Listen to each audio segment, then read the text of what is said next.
السلام عليكم ورحمة الله وبركاته. الحمد لله رب العالمين وصلى الله وسلم وبارك على نبينا محمد وعلى آله وصحبه أجمعين وأشهد أن لا إله إلا الله وحده لا شريك له وأشهد أن محمدا عبد الله ورسوله صلى الله عليه وسلم أما بعد.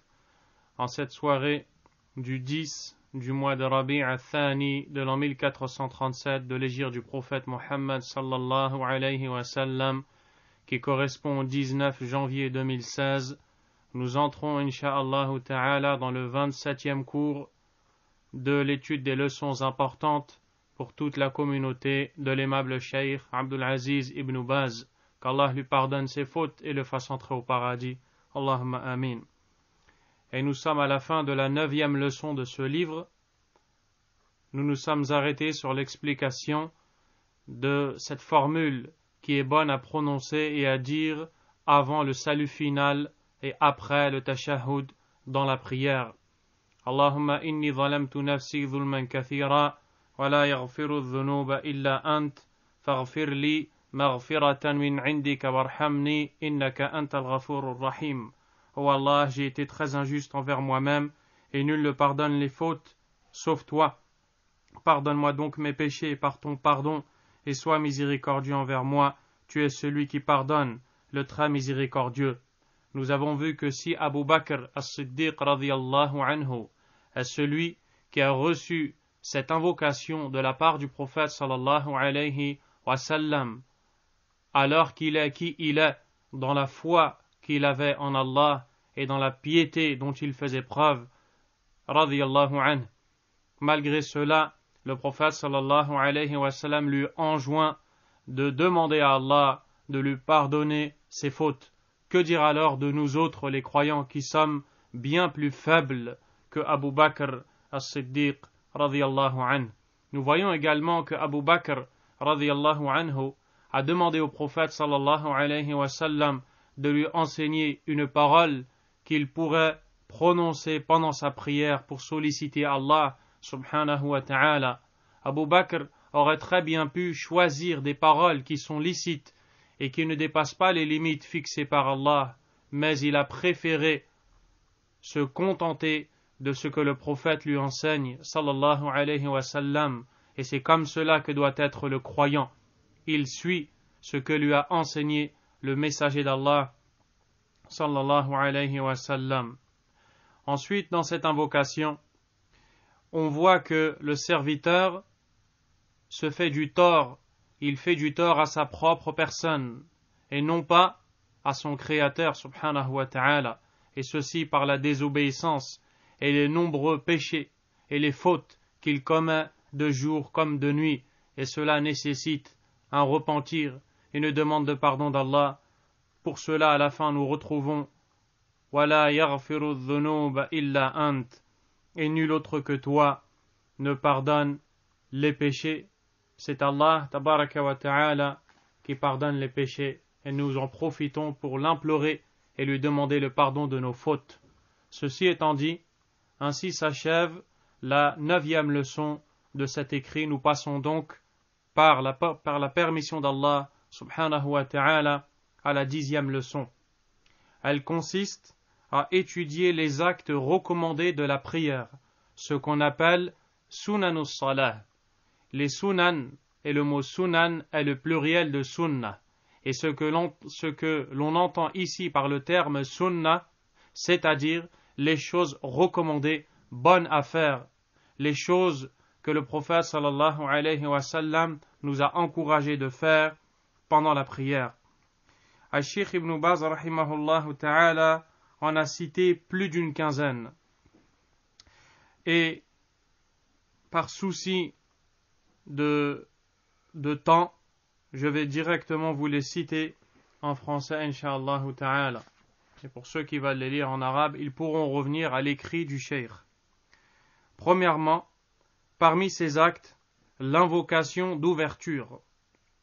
Deuxièmement, poser la main droite sur la main gauche contre la poitrine pendant la position debout, avant et après l'inclinaison.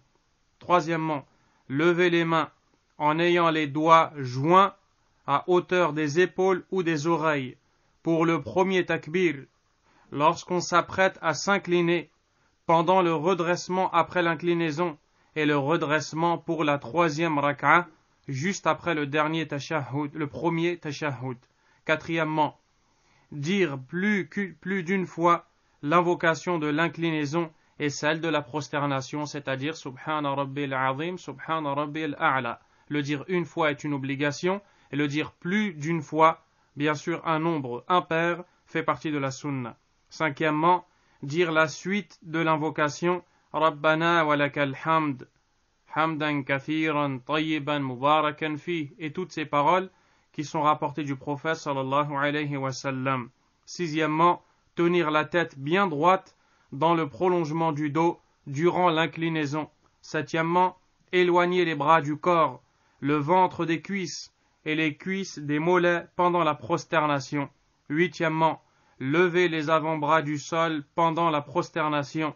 Neuvièmement, s'asseoir sur la jambe gauche en posant le pied droit verticalement perpendiculaire au sol pendant le premier tashahhud et entre les deux prosternations. Dixièmement, adopter la position appelée tawarruk durant le dernier tashahhud des prières de 3 rak'a et 4 rak'a, qui consiste à poser la fesse gauche sur le sol en posant le pied droit verticalement perpendiculaire au sol et en faisant glisser le pied gauche sous le tibia droit. Onzièmement, lever son index pendant le premier et le dernier tashahhud et le remuer pendant toute invocation. Douzièmement, dire la prière et la demande des bénédictions sur le prophète sallallahu alayhi wa sallam et ses proches et sur Ibrahim et ses proches alayhi salam durant le premier tashahhud. Treizièmement, invoquer Allah après le dernier tashahhud. 14. Réciter à voix haute dans la prière de l'aube, al-fajr, dans la prière du Jumu'ah, du vendredi, la prière des deux fêtes, de demande de pluie, al-istisqa, et dans les deux premières rak'a des prières du Maghrib et du Isha. 15.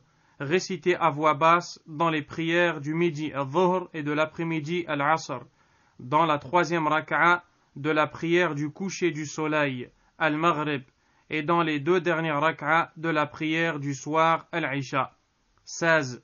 Réciter d'autres versets du Coran après la sourate al-Fatiha, tout en tenant compte des autres actes recommandés de la prière que nous n'avons pas cités, comme dire la suite de l'invocation Rabbana wa lakal hamd après s'être redressé de l'inclinaison pour l'imam, celui qui prie en assemblée et celui qui prie seul.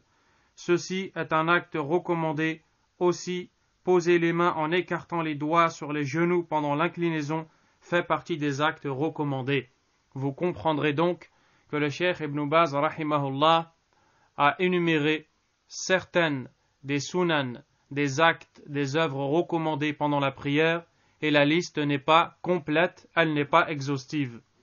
Le Cheikh Abdul Razak al-Badr, hafidhahullah ta'ala, nous dit qu'il s'agit ici des choses qui viennent compléter la récompense de la prière. Elles ne sont pas obligatoires, elles ne sont pas non plus un pilier, de sorte à être dans le péché dans le cas où on les délaisse, ou à entraîner l'invalidité de la prière.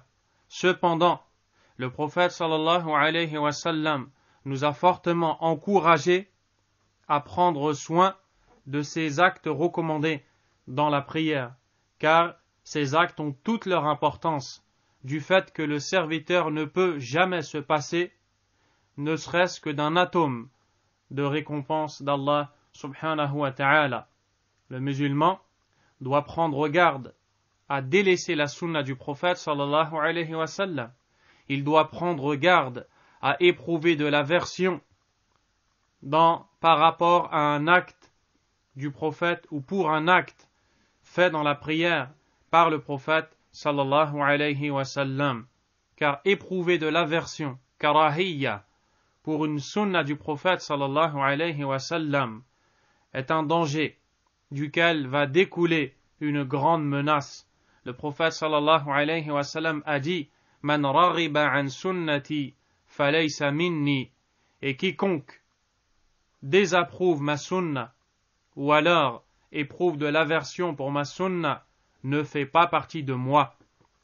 Ainsi, le musulman doit corriger cette faute qui consiste à dire, puisque cet acte est une sunna, il n'est pas une obligation, je n'ai pas besoin de le faire.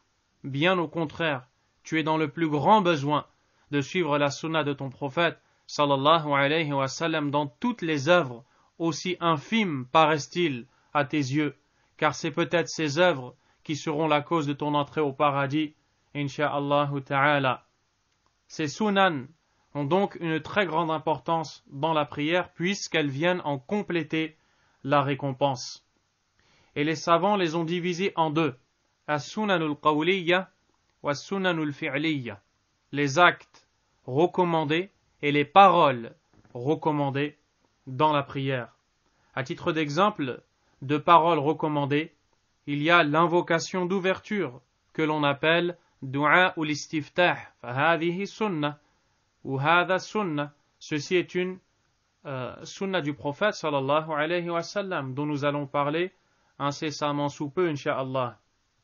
Également, de dire Subhana Rabbi al-Azim plus d'une fois, car nous l'avons dit, la première fois est une obligation. Il faut au minimum le dire de façon obligatoire une fois. Subhana Rabbi al-Azim. De même en prosternation, Subhana Rabbi al-A'la. Mais ajouter à cela, tant que c'est un nombre pair, que ce soit 3, 5, 7 fois et plus, ceci fait partie de la sunna. Également, le fait d'ajouter à la parole Rabbana wa lakal hamd, ceci fait partie de la sunna. Et d'autres choses encore. Parmi les actes recommandés dans la prière, le fait de lever les deux mains lors de la prononciation du premier takbir, takbiratul ihram, lors de la descente en inclinaison, lorsque l'on se relève de celle-ci, et lorsque l'on se lève pour la troisième raka'a dans les prières à 3 ou 4 raka'a. Tout ceci sont des actes qui font partie de la sunna du prophète, alayhi salatu wassalam. Le Cheikh Ibn Baz a cité en premier du'a ou l'istiftah, l'invocation d'ouverture. Elle a été nommée invocation d'ouverture du fait qu'elle se prononce à l'ouverture de la prière, tout de suite après le takbiratul ihram, Allahu Akbar. On commence par prononcer cette invocation. Plusieurs formules ont été relatées du prophète sallallahu alayhi wa sallam. Je vous invite à revenir au cours que nous avons donné grâce à Allah subhanahu wa ta'ala sur l'explication des invocations et rappels pour connaître la plupart de ces formules ainsi que leur sens, tout comme je vous invite à en apprendre au moins une et à méditer son sens. Walhamdulillah, vous le trouverez dans le site insha'Allah ta'ala. Il est bon pour le musulman d'ouvrir sa prière avec ces bonnes paroles, parmi lesquelles celle rapportée par l'imam Ahmad rahimahullah et d'autres, et qui a été jugée authentique par l'imam Al-Albani rahimahullah, où le prophète sallallahu alayhi wa sallam ouvre sa prière en disant Allahumma ba'id bayni wa bayna khatayai kama ba'adta bayna al-mashriqi wal-maghrib. Ô Allah, éloigne-moi de mes péchés comme tu as éloigné l'Orient de l'Occident, ou alors l'Est de l'Ouest. Allahumma naqqini min al-khataya kama yunaqqa ath-thawb al-abyad min ad-danas. Ô Allah, purifie-moi de mes fautes comme on purifie le vêtement blanc de la souillure. Allahumma ghsil khatayaya bil ma'i wa thalji wal barad. Ô Allah, nettoie mes fautes avec l'eau, la neige et la grêle. Il y a aussi la parole connue. Donc la première que je viens de vous citer est plutôt rapportée par Al-Bukhari et Muslim, et c'est la seconde que je vais vous citer qui est rapportée par l'imam Ahmad rahimahullah, qui est celle-ci. Subhanaka Allahumma wa bihamdik wa tabaraka asmuk wa ta'ala jadduk wa la ilaha ghayruk. Je vous invite à écouter l'explication de toutes ces paroles et d'en voir, incha'Allah, les différentes formes dans les cours sur les invocations et rappels. Al-Sheikh Ibn Baz rahimahullah a cité parmi les sunan les actes recommandés de la prière, le fait de poser la main droite sur la main gauche contre la poitrine, pendant la position debout, avant et après l'inclinaison. Toutes ces choses font partie de la sunna. D'ailleurs, le Cheikh Ibn Baz rahimahullah a un écrit qu'il a intitulé Tamam al-Khushu' fi wad'i al-yadayni ala sadri ba'da al-ruku', c'est-à-dire le recueillement complet, s'atteint lorsque l'on pose la main droite sur la gauche, que l'on pose sur la poitrine après l'inclinaison. Et ceci fait partie de la sunna du prophète sallallahu alayhi wa sallam. Le Cheikh Abdul Razzaq nous explique que cette position est plus à même de faire naître en nous la quiétude dans la prière, le recueillement, la concentration. Il est meilleur de poser ses deux mains sur la poitrine que de les laisser relâcher comme beaucoup de gens le font. Car ce que beaucoup de gens font en laissant leurs mains pendues et donc relâchées risque de diminuer la concentration dans la prière. Car nous voyons beaucoup de ces gens, du fait qu'ils ne tiennent pas leurs mains, les bouger ici et là, du haut vers le bas, de la droite vers la gauche, alors que s'ils suivaient la sunna du prophète sallallahu alayhi wa sallam, cela est plus à même de les amener à la concentration recherchée dans la prière, ainsi que le recueillement. Il y a plusieurs façons. Nous pouvons, avec la main droite, attraper le poignet, l'endroit où l'on retrouve l'articulation. Ou alors, nous pouvons poser la paume de la main droite sur le dos de la main gauche et les doigts de la main droite qui viennent se poser après l'articulation sur le début de l'avant-bras gauche. Toutes ces choses-là font partie de la sunna du prophète sallallahu alayhi wa sallam.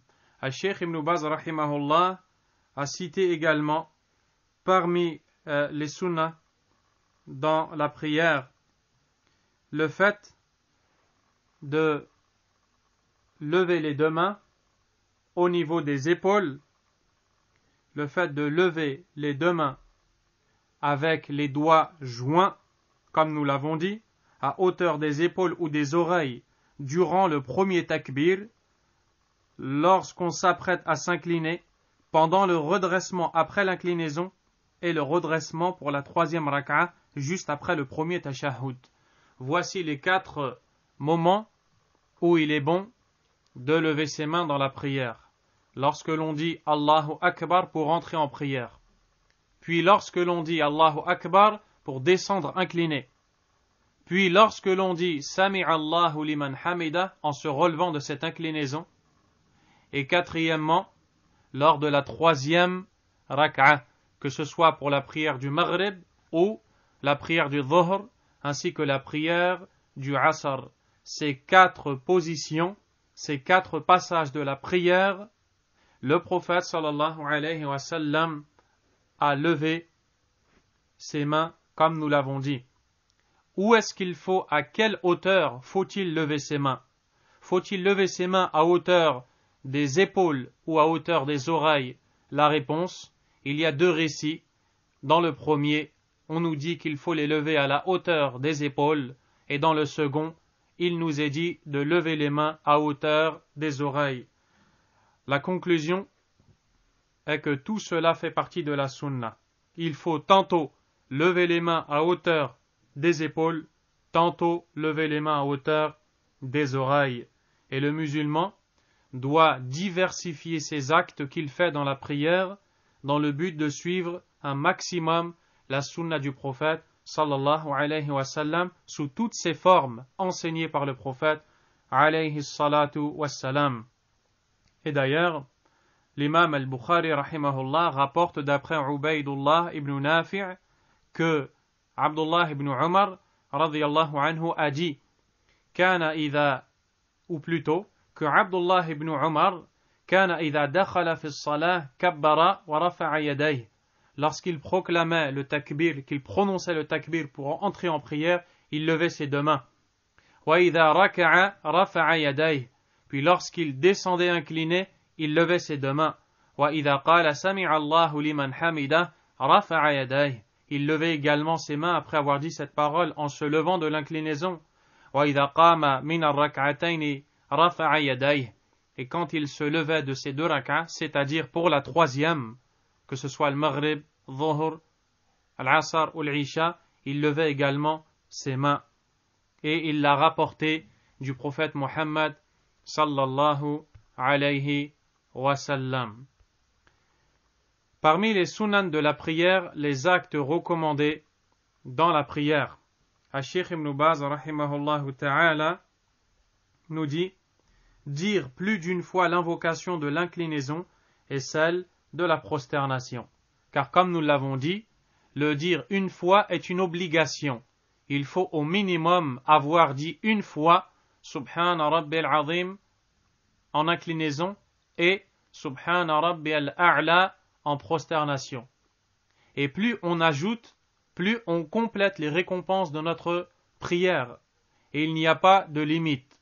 On peut le dire 3, 5, 7, 9, 11, 13 et plus, tant qu'on le dit d'un nombre impair, car ceci est rapporté dans la sunna du prophète sallallahu alayhi wa sallam.